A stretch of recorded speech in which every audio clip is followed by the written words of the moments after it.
No one noticed the old man when he stepped off the bus. It was early autumn, the kind of morning where the air felt sharp but clean. Leaves skittered across the pavement like they were late for something. The town hadn't changed much: brick buildings, a modest courthouse, a small memorial park at the corner of Main Street. But the man had changed. Time had taken its toll on his back, his hands, his breath. He stood still for a moment, leaning on a worn cane, his eyes fixed on the distance as if the town were a stranger wearing a familiar face. His name was Walter Hayes, though no one there knew it anymore. He walked slowly toward the memorial park. Each step seemed measured, deliberate, like he was counting them. At the center of the park stood a stone monument engraved with dozens of names: men who had gone to war and never come home.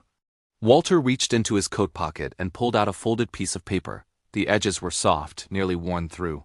He unfolded it carefully and read the names, one by one, matching them to the stone. When he found the one he was looking for, his hand trembled. James A. Collins. Walter removed his cap.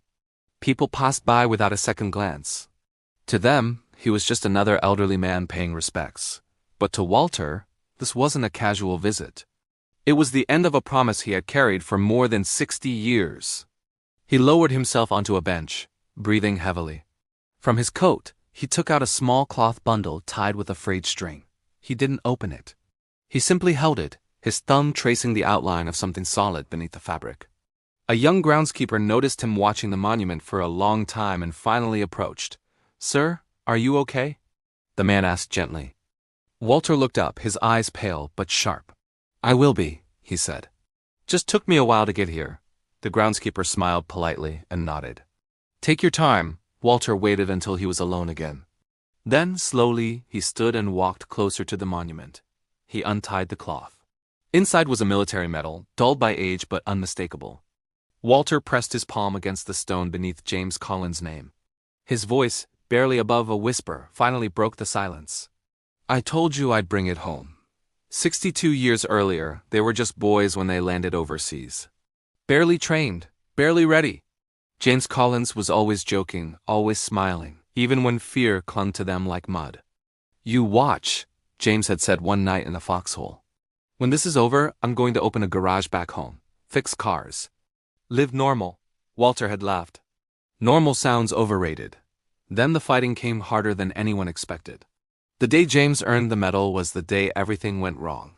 Their unit was pinned down, fire everywhere, no way out. James saw the chance before anyone else did.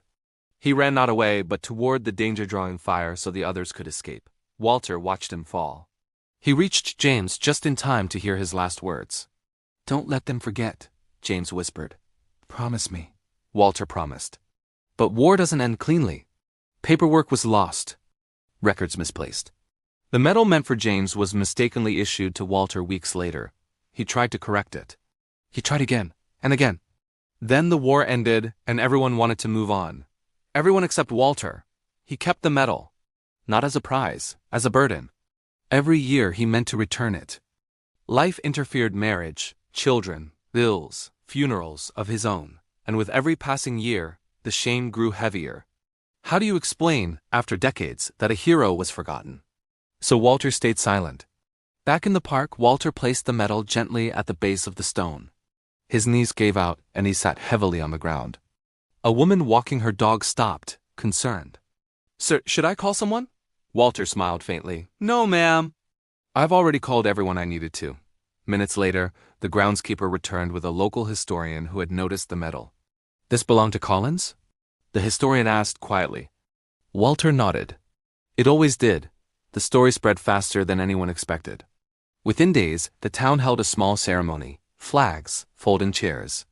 A crowd larger than the park had seen in years. Walter didn't live to see it. He passed away peacefully that night in a nearby hospital, the cane resting against the bed, his coat folded neatly beside him. But the medal stayed. It now rests in a glass case beneath the monument, engraved with new words. Bravery remembered.